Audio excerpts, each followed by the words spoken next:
Extraterrestrials, interplanetary and interdimensional beings. More and more people every day are claiming to have personal experiences with them. Some report extremely positive, life-changing interactions, including healings, while others believe ETs are responsible for abductions and cattle mutilations. Are these so-called ET experiencers delusional, or are they messengers of changing times? What does all of this even matter? Consider these things and more on this episode of The Supernatural Explorer.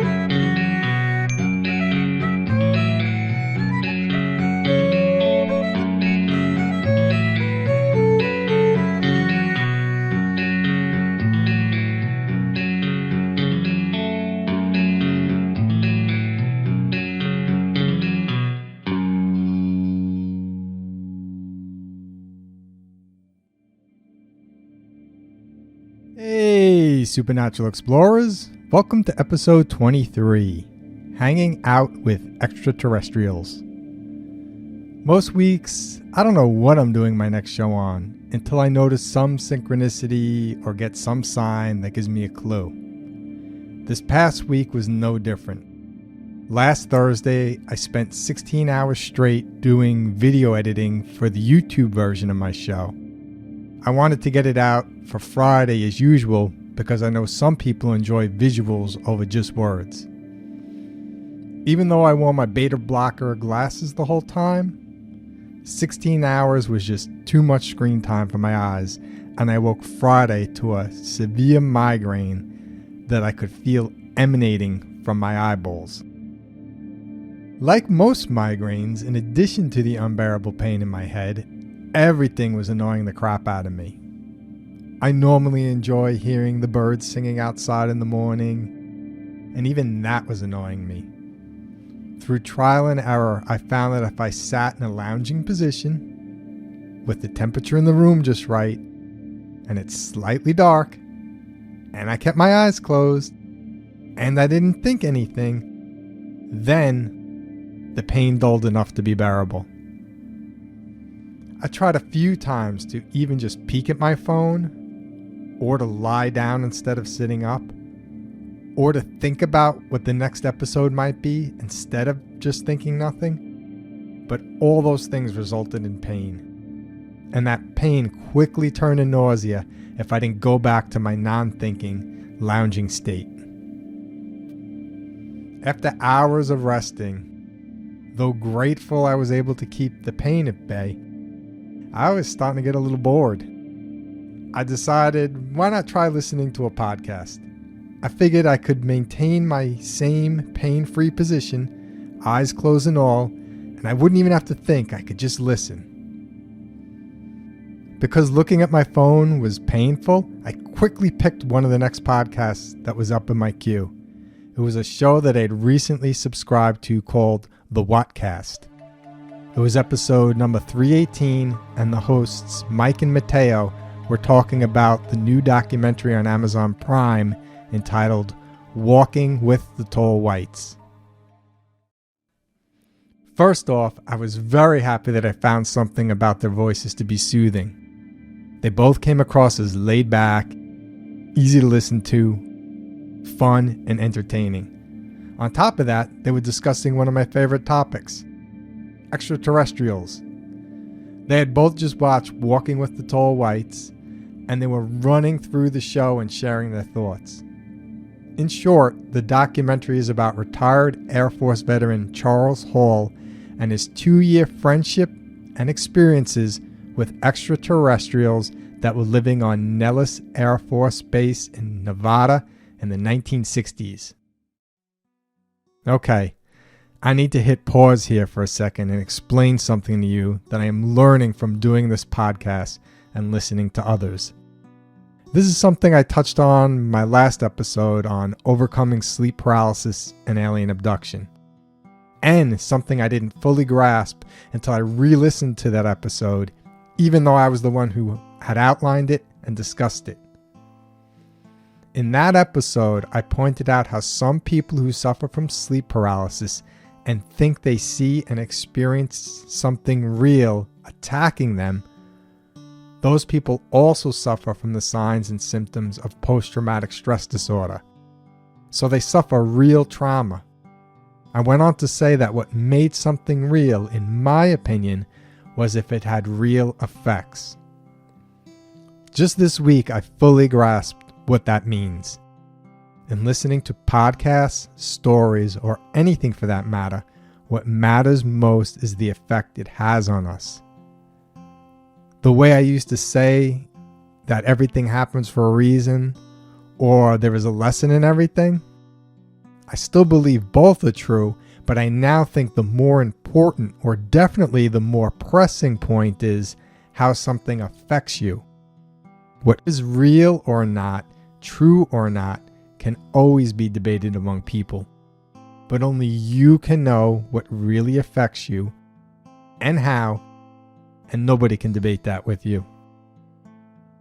When we were all kids, we heard lots of stories. Most of them no doubt fictional, and some of them had a very profound effect on us, helping to shape who we became. Can we look back now and say, well, they were all made up so they didn't matter? If we had discounted the truth of any story before we even heard it, we'd miss the opportunity for those stories to affect us and help us to grow, especially if those stories spread things like peace, hope, love, community, and cooperation. Lots of people say lots of things these days. Politicians say lots of things, newscasters say lots of things, and stories say lots of things. I can honestly say I trust the truth and lessons in stories, fiction or not, more than I trust the words that come out of the mouths of some others. Why? Because if I look at how things affect me, then I can see how the stories that I choose have a positive effect on me, and how politics and the news that I don't choose can make me absolutely nuts if I hear it. I trust my feelings. To me, they are valid and real and affect me. So I enjoy being open to what I choose to hear, true or not, real or not, and seeing how it makes me feel, how it affects me. It's with that lens that I heard the What's Cast guys tell the story of a kind and gentle man who spent years befriending equally gentle extraterrestrials. Charles Hall called them the tall whites due to their milky white skin.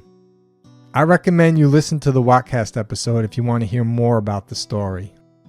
So no spoiler alerts here. Rather than share the details that you can hear for yourself, I want to share the effect it had on me and what all has happened since then that has led up to right now and this episode. First off, considering the physical condition I was in with the migraine, where even chirping birds were causing me to experience more physical pain in my head, to hear a story told with voices and in a way that didn't cause me pain certainly got my attention. Then there was the content of the story. To me, it was a peaceful story, and it showed how relationships can be formed, even between beings from totally different worlds. It brought me comfort to see how through respecting others' differences and boundaries, unexpected friendships can evolve. The tall white seemed cool to me, and it made me question, what's the difference between these extraterrestrials and the ones that are allegedly mutilating cattle and abducting people? I now know that I'd have the answer to that question by the middle of the week, but in the meantime, I was wondering if my experience so far was assigned to do an episode on tall whites. Just in case, I reached out to the Wattcast guys, and they were totally cool with me doing a follow-up on their show. That was great, but I still felt unsettled for some reason, like I wasn't fully feeling it yet, and I wasn't sure why. I decided to table it and just be grateful that it was now Saturday. I had nothing else I needed to do, and I was pain-free again. I took it easy Saturday, and Sunday I was back to my old self. I guess you could say I'm a little podcast crazy these days. When I'm not creating them, I'm listening to them. And I love spending my weekends listening to podcasts while I do things around the house. So Sunday, I queued up the next podcast on my list, a Beyond the Darkness episode where Dave and Tim had on Dr. Stephen Greer talking about his new documentary-type film, Close Encounters of the Fifth Kind. Not only was I excited that the topic of ETs was coming up yet again, but that Dr. Greer was coming up again. You see, way back before I started doing my podcast, I had heard about Dr. Greer's Close Encounters of the Fifth Kind meditations, or CE5 meditations. These are where you sit alone or in a group, settle into a peaceful state, clear your mind, and send your loving intentions out into the universe, inviting what is out there to stop by for a visit if they have the time. And if you've been following along with my podcast at all, you already know how I'm always saying how connected we all are via biomagnetic fields, gravity, quantum fields, etc. So you understand how this is possible, how we can communicate with our minds. Well, my second night of doing the CE5 meditation, I saw my first UFO ever. For those of you watching on YouTube, I'll put up my reenactment. In short, a bright white light about 4 to 5 times the size of a star suddenly appeared in the night sky, shot across the horizon without making a sound, then disappeared. It was not a shooting star because it had no tail, and planes move way slower across the sky and have way smaller lights that are constantly blinking. I was totally psyched and hooked, but I'm also a person who religiously follows signs, and signs were leading me away from trying to make contact. However, they did lead me into using that same approach, like the CE5 meditation, to connect with a Sasquatch spirit that I've now had many experiences with and I've talked about on prior shows. So I'm glad I learned the CE5 meditation. Thankfully, the extraterrestrials didn't leave without a fun goodbye. When it was clear to me that I was being led to wrap up my CE5 meditations for the time to focus more on Sasquatch, it was during one of my final sessions that my coolest UFO experience to date happened. There were patchy clouds in the sky, and the air traffic seemed pretty light that night. I wasn't seeing a lot. Then I noticed one plane enter my field of vision from the left. It would appear briefly, then disappear behind a cloud, then reappear in a hole, and so on, always with its red light blinking. When it was almost fully across the sky, another light appeared in a hole in the clouds, right in the middle of the sky, then disappeared. I thought it very odd that I hadn't noticed it crawl in from the left or right, and it was bigger and brighter and wider than the plane, and nothing was blinking. About a second later, it appeared in another hole in the clouds that seemed much further than possible if it was indeed a plane, and then it disappeared again. It was then I noted that it was not flying behind clouds, but just appearing and disappearing.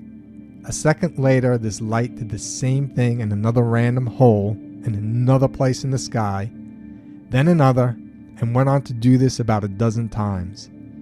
Even though I was seeing it, I couldn't believe it. And I was definitely bummed that signs were leading me away from focusing on this more.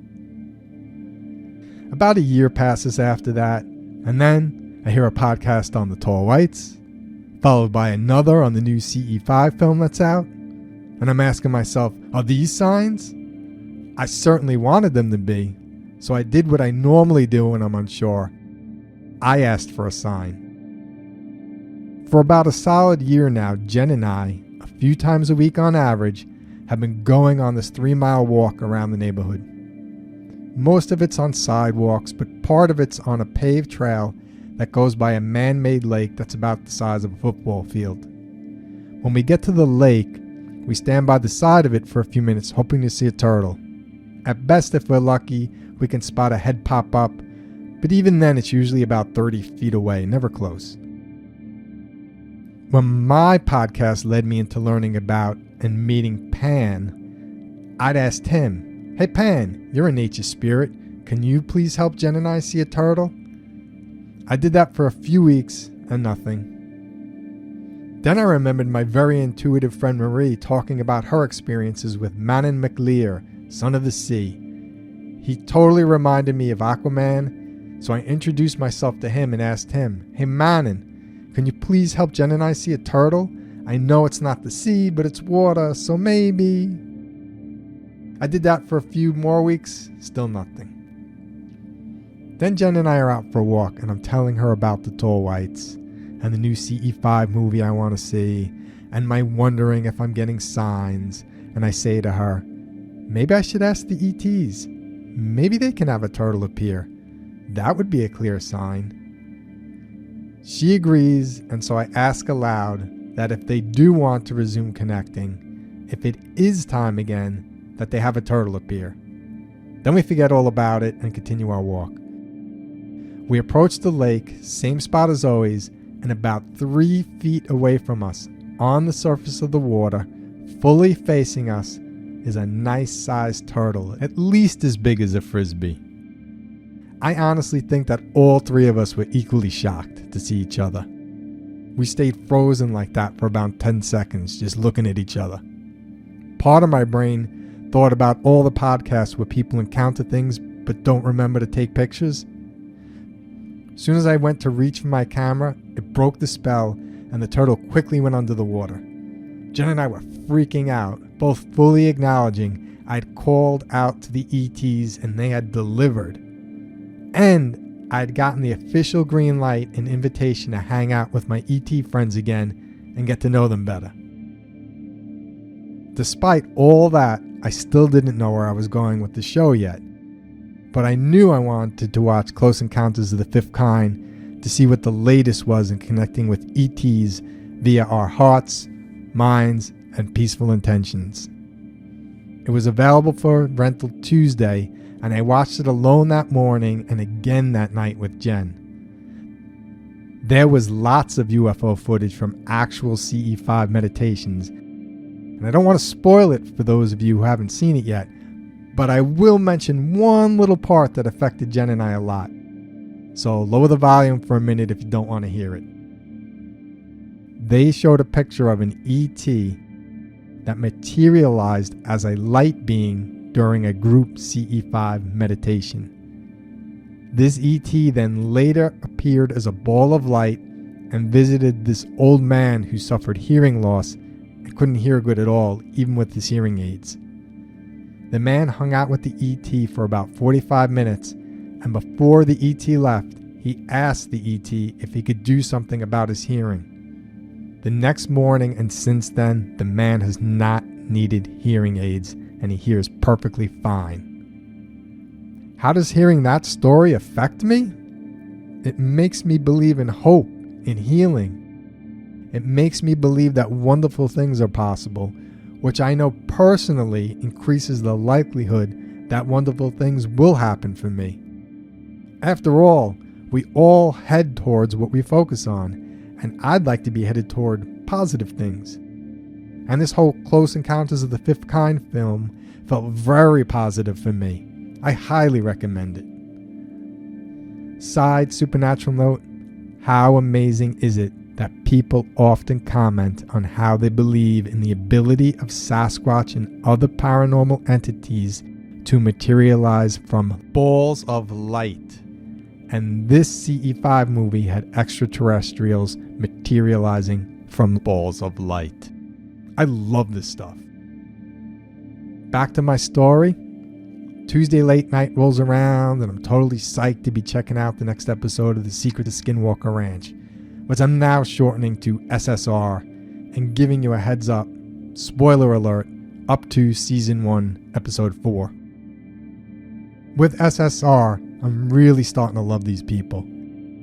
I heard Dr. Travis Taylor on Beyond the Darkness, and I totally clicked with his straight to the point, no BS, who gives a crap what anyone thinks attitude and approach to science. Now, when I started watching SSR, I got the sense it was all strictly about examination, which is fine. But after watching episodes 3 and 4, I now see an increasingly bonding group of people who want to find out what is going on the ranch so they can do something about it, because the area does sometimes cause harm. A defining moment of the show for me was when Tom, the ranch superintendent, after suffering his second mysterious injury from the place, says to the group that he wants to stay regardless of the fact that he keeps getting banged up. And the reason he wants to do that is because he realizes the potential of harm to others in the surrounding area, and he wants to help find out what's causing it to help stop it from happening to others. That's when I went from liking the show to loving the show and what these people were doing. What was also interesting to experience, especially after coming off the peaceful high of walking with the tall whites and my ET communication turtle experience and the new CE5 movie complete with magical healing light beings, it was interesting to contrast all that to the idea that what might be causing harm on the ranch is an energy that they have pinpointed above the ranch, and that might be coming from or the result of a UFO. Yeah, now I'm dealing with conflicting feelings. What happened was, while the SSR team was trying to learn more about this weird energy that showed up on electronic instruments to be coming from a mile directly above them, while they are in the process of shooting up little rockets up there to collect more data, and while the cattle are all starting to freak out, they all see and get on film a UFO appearing and disappearing in broad daylight twice in like 10 minutes. I know from listening to podcasts and doing some research that all around the world, UFOs have been blamed for their involvement in cattle mutilations and alien abductions. Are Charles Hall, the CE5 community, and myself delusional about the peaceful beings we have connected with? Are there different types of ETs, some that harm while others heal? Or is something else going on altogether that makes even more sense? With UFOs now very much on my mental radar, I checked out another History Channel show called Unidentified: Inside America's UFO Investigation. It originally aired in 2019 and ran for one season with 6 episodes, and I have no idea if it's coming back or not. I watched 2 episodes and had to shut it off. It is definitely interesting and has a lot of passionate people who clearly believe in what they're doing, including Tom DeLonge, former frontman for Blink-182 turned UFO truth seeker. But as a person who no longer watches the news since becoming aware of the horrible way it made me feel during and after, this Unidentified show was making me feel much the same way, fearful. And in the episodes I watched, abductions and cattle mutilations weren't even mentioned. So, without even showing stories of alleged crimes, murders like the news, this show was just talking about ideas around UFOs and spreading a lot of fear. This somehow felt worse than the news to me. At least with the news, it's just what facts they choose to focus on. An actual murder happens, an actual horrible thing happens, and the more horrible, the more likely they are to revisit it and talk about it. With this Unidentified show, No factually horrible thing happened regarding UFOs, at least not in the 2 episodes I watched, but they were talking about UFOs as if it was horrible that they even appeared in the first place. One of the episodes I watched was the 6th, the final one of the season, because I wanted to see what the climax was, how they would end it all. The big climax seemed to be that they learned in talking with Italian government officials that out of 13,000 UFO sightings over 100 years, once a UFO was believed to shoot an energy beam at a helicopter, which damaged it and caused it to land safely, harming no one. I was certainly sorry to hear about that incident, but it was not as swayed as the tone of the show portrayed.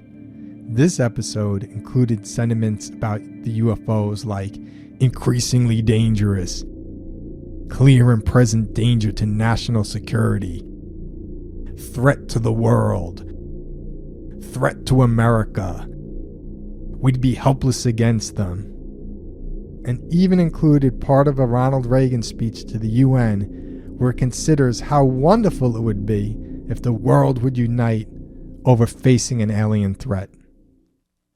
Look, I can see where the show's coming from. Some of the unidentified team are ex-government, Pentagon, defense, etc. So they are definitely, overly defensive. There always seems to be an us versus them mentality with them, and making extraterrestrials out to be another them leads to what many of those strongly held us versus them views lead to: war. Now, if I was listening to this podcast and wanted to hear both sides, I might ask, but what about all them alien abductions and cattle mutilations? And what about that UFO above Skinwalker Ranch and the bad things that happened there? Maybe they're right. Maybe they are a threat. Putting out an episode a week, I don't get a long time to ponder these things. I have to trust what I feel, what affects me, and where I'm led, and hope that gives me a clear enough picture. I felt fortunate to see certain pieces over the last few days come into place in my mind. They helped me to resolve the way all this made me feel and see how this did affect me, which is again the point. I remembered a part of the Close Encounters of the Fifth Kind film where they showed footage from 2017 of a retired Air Force intelligence officer stating point blank that unacknowledged special access programs within the military did indeed stage what was intended to look like and be experienced as alien abductions. They did this to spread fear and, quote, lay the psychological foundation for interplanetary conflict in the near future. And if you have a high-ranking ex-military guy admitting to staged alien abductions that cause real, lifelong trauma for people, then it's not a far stretch to believe it when you hear that these same people, humans, are responsible for the cattle mutilations as well, as yet another way of spreading fear. Considering the vast differences among humans, I wouldn't be surprised to learn of the even vaster differences among all the terrestrials in the universe and beyond. I also wouldn't be surprised to learn that most beings are like most people, wanting peace, love, security. Most of humanity is good, and it is truly only a few rotten eggs at the top that spoil things for all of us. If you meet enough people, you get a good sense of human nature. If you commune with nature enough, you get a good sense of what lies beneath it all, what lies beneath us all, and how the universe and everything in it seeks balance and harmony. If I believe that extraterrestrials are visiting here and have been visiting here, then I further believe that most of them are here for good. If they weren't, they could have wiped us out anytime they wanted. I can also believe then that at least a few of them are misguided and may have some part in helping the powers that be to spread fear through abductions and cattle mutilations for a selfish and subversive agenda. But I also believe that, like humanity, the good extraterrestrials far outweigh the bad, and we should be considering how to make peace with them, the majority, not spreading fear and ramping up for wars alongside the minority. 'Tis folly, for sure, of a truly universal magnitude.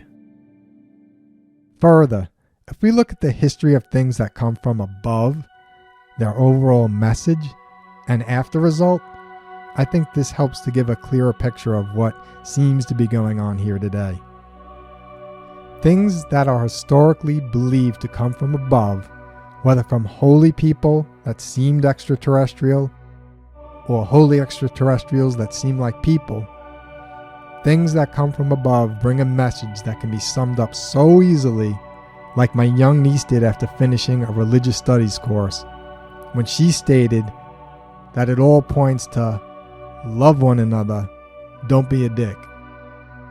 So the message of love comes from above, and the powers that be take that message and turn it into religion, war, destruction, domination, and control, all while claiming it's in the name of that message.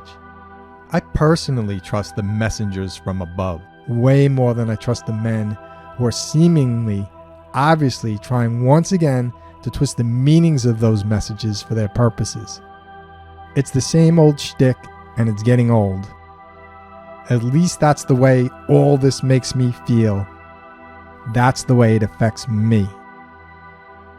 Luckily, gratefully, I'm at peace with all of this, because I consciously focus on the peaceful aspects, the hope, what befriending and learning from more advanced civilizations can mean for our civilization and our planet. And at the same time, I take a mental note as to what else is going on, keep an eye on it, call it out, so as not to be naive. Overall, I'm very glad to have gotten the signs and the green light to be hanging out with the extraterrestrials again in spirit. I'll definitely keep you posted on any updates and developments as they happen. I sincerely hope this episode finds you safe, healthy, peaceful, and best of all, hopeful for the future of all of us. One love, one universe. Till next time, everyone, peace.